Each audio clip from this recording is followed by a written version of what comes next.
Hello दोस्तों, I am नवीन और इस वीडियो में मैं करने वाला हूँ क्लास 10th का क्वेश्चन जो कि मैंने चैप्टर अर्थमेटिक प्रोग्रेशन से लिया है।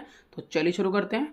तो देखिए सम में हमें एपी दी हुई है और हमें ये बताना है इसकी कौन सी टर्म जो है पहली नेगेटिव टर्म होगी। तो देखिए जैसे कि हम देख पा रहे हैं यहाँ पर एपी जो है वो डिसेंडिंग ऑर्डर में चल रही है।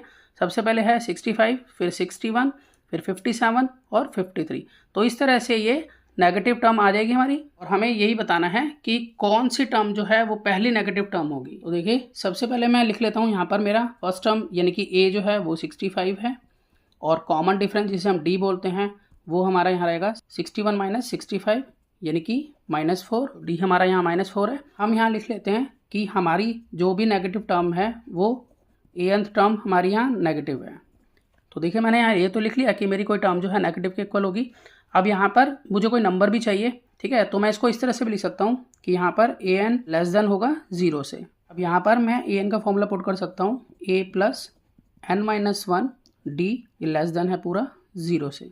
अब ए और डी को पुट कर लेते हैं। ए यहाँ पर हमारा 65 है प्लस एन हमें मालूम ही नहीं है -1, डी हमारा यहाँ -4 है और ये पूरा का पूरा लेस देन 0। अब देखिए यहाँ पर इनइक्वालिटी है क्योंकि देखिए इक्वल का साइन तो है नहीं। यहाँ पर हमने अभी तक इक्वल का साइन लगाकर बहुत सारे सम्स किए हैं। तो हमें यहाँ पे इनइक्वालिटी को सॉल्व करना है और इनइक्वालिटी के अंदर भी रूल्स कुछ इक्वालिटी जैसे ही होते हैं।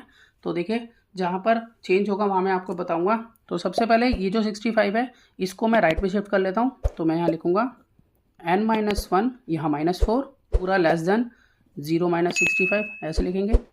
फिर n-1 -4 ये पूरा लेस देन, अब यहाँ पर सॉल्व करेंगे तो -65 रहेगा। अब देखिए जैसे कि यहाँ पर -4 है, ठीक है, तो -4 अगर इधर आएगा तो इस केस में यहाँ पर साइन पलट जाएगा, यानी कि ये जो साइन इस तरफ है ये उल्टा हो जाएगा।